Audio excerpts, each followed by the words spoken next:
This is Talking Points, powered by the Planck Center. We're your hosts, Sonny Miller, Andrew Cook, and Carolyn Locke. We'll be bringing you exclusive conversations with both emerging and seasoned professionals to talk about various topics associated with our Planck Center resource guides, which are available for free on the Planck Center website, by the way. From mentorship to workplace confidence to making big moves, you'll hear it all from the brightest minds in the field. This season is tied to the theme of making the next big move. In the upcoming episodes, we'll talk about what happens when you're gunning for that next big promotion, looking to grow within your current role, or deciding it's time to leave for the next great opportunity. So join us every week as we shine a light on the new voices in our field, learn from industry experts, and talk about the future we aim to build together. Thanks for listening. Welcome to another episode of the Planck Center's podcast, Talking Points. We're your hosts, Sonny Miller. And I'm Andrew Cook. This episode, we'll be discussing the geographic move.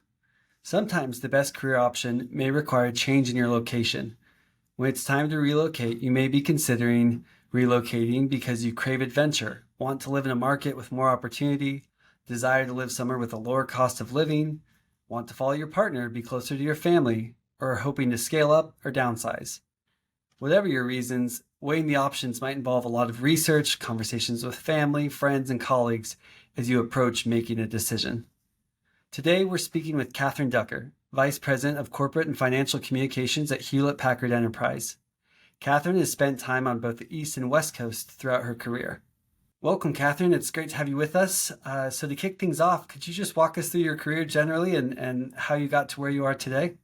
Yes, I would be happy to, and thanks so much for the invitation. It's a treat to be with you. So I started my career in New York after I graduated from college, and thankfully I had an awesome summer internship the summer before I graduated at Ketchum, the big global PR agency in New York. And interestingly, I was in New York interviewing for my entry-level job on 9/11, which will date me, but it definitely dramatically impacted certainly the world, but our industry as well. And very quickly, so many of the job opportunities that I was pursuing and considering, there was so much uncertainty that 9/11 introduced. And thankfully, I had great relationship equity with the folks that I had worked with at Ketchum the summer before. And they said, we would still love to welcome you and offer you a job. So even with the uncertainty and the economy sort of at the precipice of recession, I was able to get that job thanks to the amazing internship I had had. So that's a hot tip, make sure you're choosing your internships wisely because obviously they create nice pathways to future careers. So I moved to New York and had some amazing exposure and work and account work in the corporate practice at Ketchum for several years. I then moved through an account assignment to the London office. It was a short assignment, but I think that giving me that global perspective was really valuable in terms of the insights that I could bring and kind of bringing that far broader perspective to my account work. And when I got back, Ketchum was considering spinning off a startup agency that would be sort of small, entrepreneurial, bring a different value proposition to the table. And one of my managers was going to become the managing director of that agency.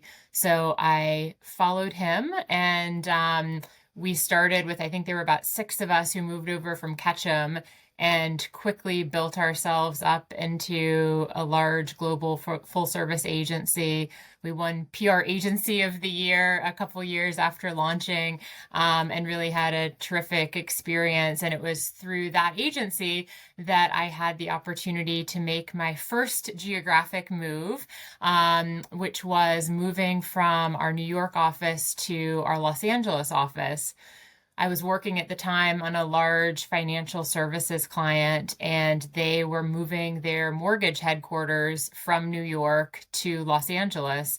And there was the opportunity to do, rather than the consumer financial services work that I had been doing in New York, the opportunity to do much more corporate issues management work, given that this was frankly right in the heart of the housing crisis and the economic crisis. And I was moving to go lead the mortgage business for the agency.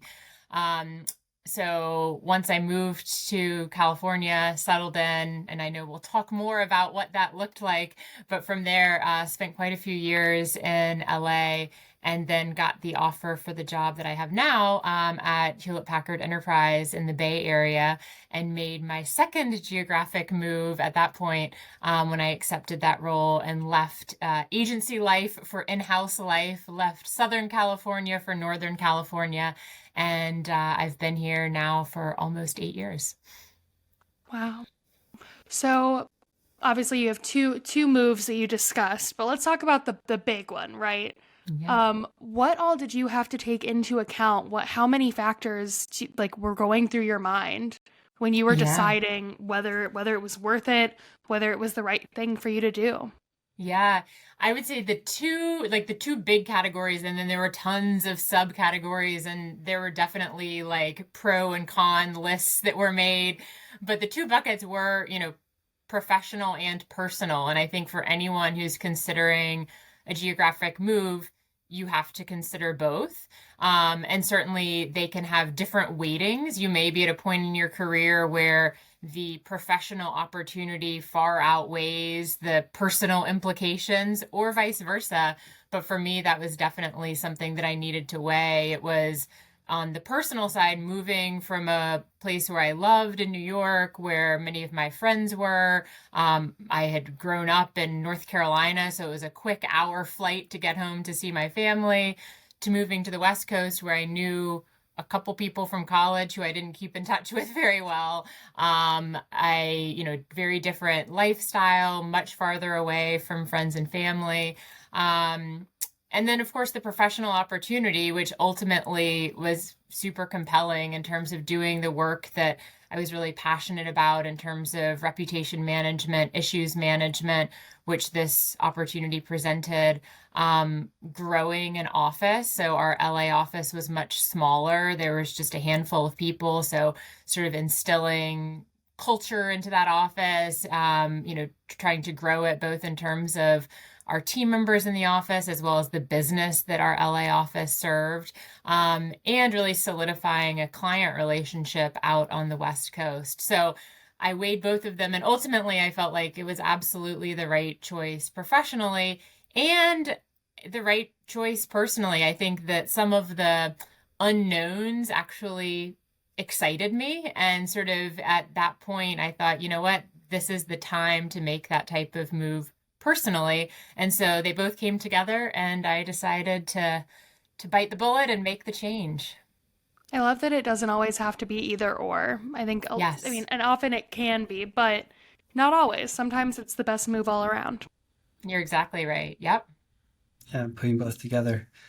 And I guess thinking about that experience, was there any advice you received that was particularly helpful or insightful, or thinking, for young professionals as they're evaluating these types of opportunities, is there any advice you would give? Yeah, I mean, I certainly consulted with lots of people, and, really got input from folks on, both, what's it like living in LA? Do I need to get, Botox and prepare to wear, 4-inch heels to the office every day? Because I'm not sure if I can cut it if that's the case. To really, stepping into an industry that was somewhat unfamiliar to me. Certainly I knew our client well and had worked in the financial services space, but doing much more sort of consumer banking type of comms. The mortgage space was much more complicated, even more regulated than some of the consumer banking that I had done. And then with this added complexity of it being in the midst of the mortgage crisis, I really wanted to make sure that I was thinking about it in the right way, and that even with the limited experience I had in that space, that wouldn't be a vulnerability to me. So I did. I chatted with a lot of sort of trusted voices, but I would say one of the most important was my manager at the time, who had introduced the opportunity to me. And I think, he said, we have the confidence in you. And I knew that I knew that he wouldn't let me fail, and that with the support of the agency and with the support of him and our CEO at the time, they had skin in the game and they wanted to make this work. So I knew that I would be supported.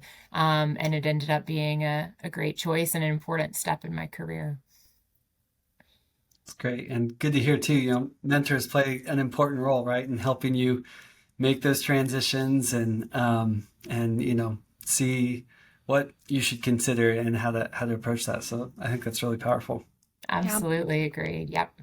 We here at the Planck Center, big fans of mentors, big Yes. fans of support networks. So glad to hear mentors always play a big role. No, you're exactly right. And it's these types of big changes that mentors and the objective wisdom that they can share, and knowing you and having experience can really kind of give you clarity when you might be in the weeds of all of those pros and those cons on your list. But I think the wisdom of mentors can have tremendous value. Yeah, So I really like that phrasing too, just like objective wisdom from someone who knows you, right? Like that very much Yeah. feels like what the core of mentoring is like, Exactly. 'cause you can get objective wisdom from lots of different sources, but that key is that it matches you, your situation, they know you, they understand you. So I really like that. I'm going to try to steal that maybe. Good. File that one away. that'll be the pull quote for the episode. Perfect. Ooh, love it. Okay. How did you adjust to living in a new city? What was it like? What did you learn along the way? I would say it took time to get adjusted. Again, in both of those realms, personally and professionally, I think I was used to being in a really buzzy office where, we had, 50 staffers in the New York office. It was always high energy, and there were always meetings and clients coming in and brainstorms you could join. And then moving to a really small office, I think we had 5 people when I moved to LA. Wow. So it Big was just a change. very different vibe. I was working exclusively on this one client that was very demanding. So I was constantly in meetings or on conference calls. So I didn't really feel like I had the sort of presence, even with our own team and colleagues, that I had expected or wanted to have initially. And then personally, I didn't really know anyone. I didn't know exactly where I wanted to live. So sort of figuring out all of that and building my community professionally and personally was a priority, but it certainly, it took months, if not years, to really feel like I had the comfort level that I did previously. So it was certainly something that I had to be intentional about. It wasn't just going to happen to me. I had to make it happen.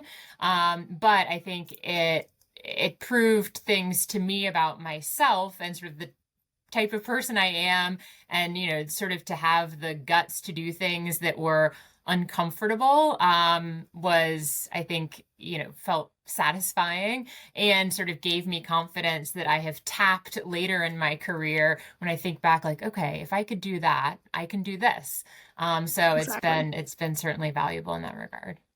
I think that's so important, especially what you said around it taking time.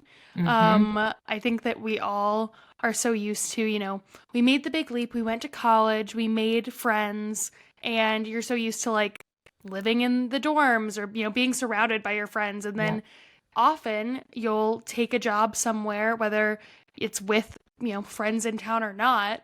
Mhm. And it's really different and it's Yeah. hard, and you don't have the support system that you had and you're used to having. And you're like, why am I not immediately making friends with everyone? It's because you're not all college freshmen anymore, Yeah.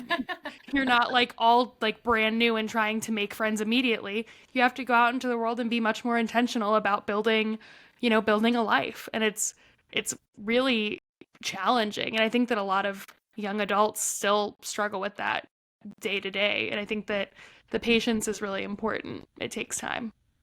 I think that's so well said. And I think, if after 6 months I had taken stock of the situation and I had set that as my deadline for when I'm going to evaluate whether this is working or not, I think I would not have given, high marks to it. But after a year, after 2 years, it felt like home.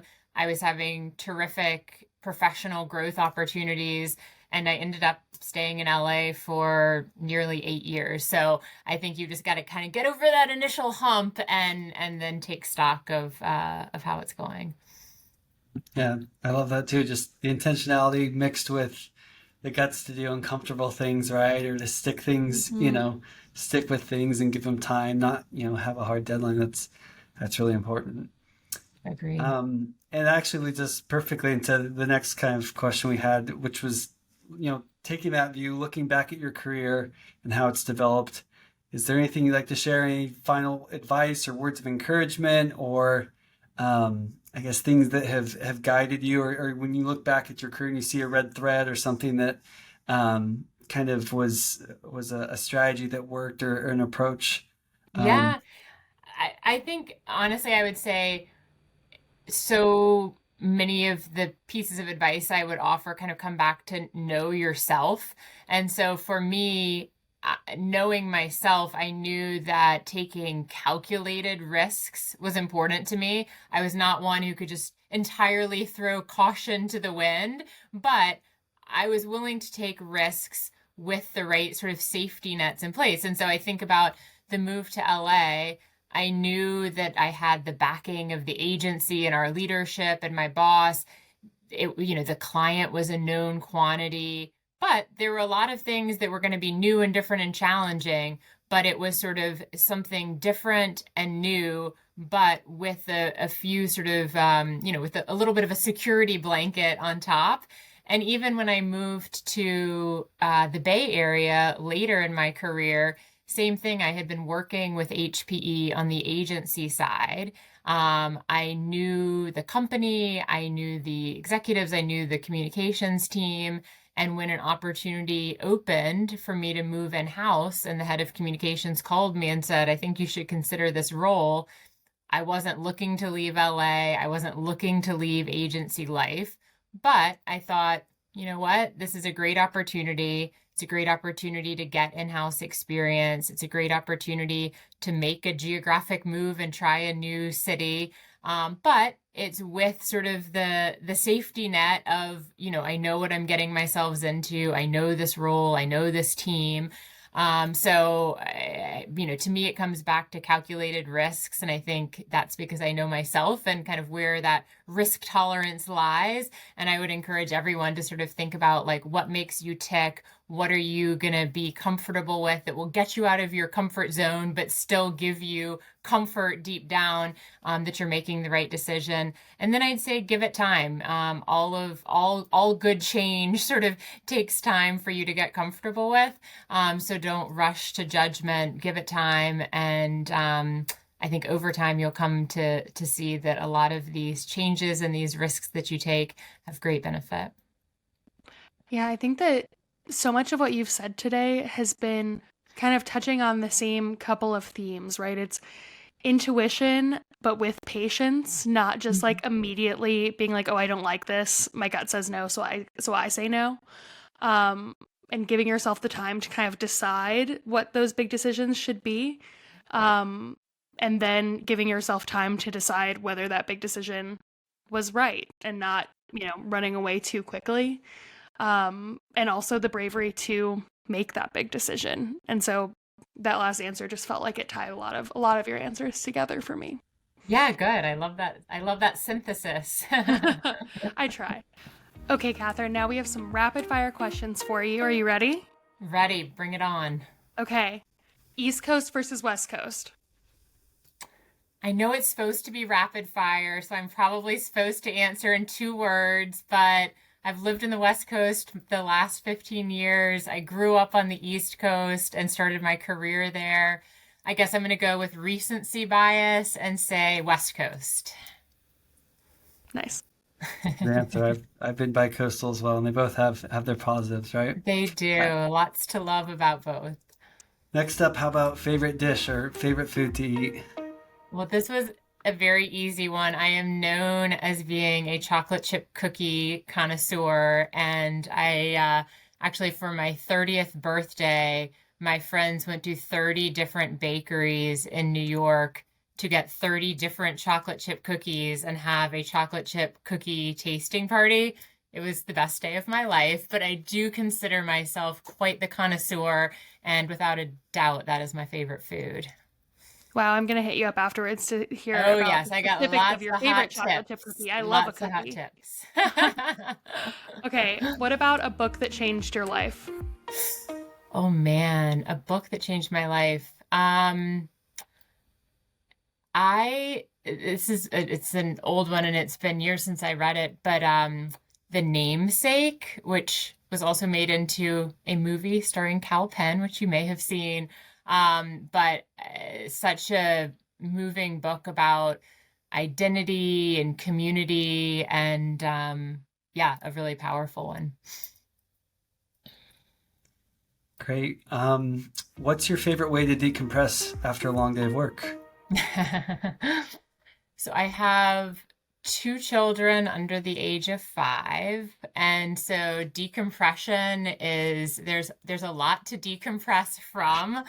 Although if last night is any indication, I spent the majority of my decompression time getting my child, who has just learned how to crawl out of his crib, back into his crib. And I mean, kudos and points for creativity, because he comes out every time he climbs out of his crib, it's a new excuse. It's the bathroom, it's I need water, it's I need a hug, I need to go to the bathroom again because I drank the water. So after all of that is done, the limited decompression time, I mean, right now my husband and I are into The Diplomat. So a little Diplomat sitting on the sofa for about 15 minutes until I fall asleep, and that'll do it. Very nice. Okay, last one. What brands are you currently admiring? Oh man.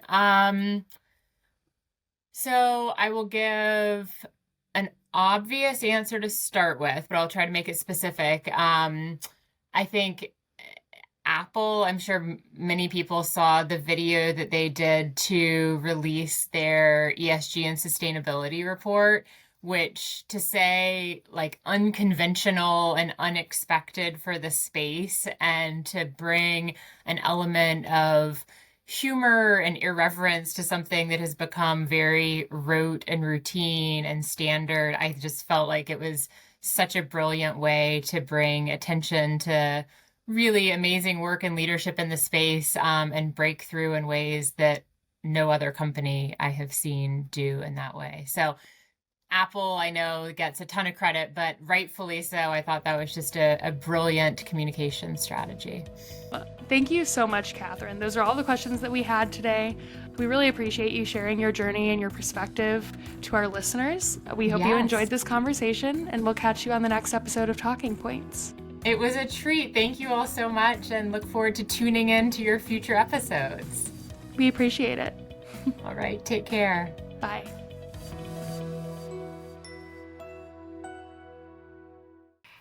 This was Talking Points powered by the Planck Center. You can find the resource guide for this episode on planckcenter.ua.edu under free resources. And you can subscribe for more episodes on Spotify and Apple Podcasts, or for the video versions, follow us on YouTube at the Planck Center. You can also find Planck Center content on Instagram at Planck Center PR and on LinkedIn at the Planck Center. Talk to you soon.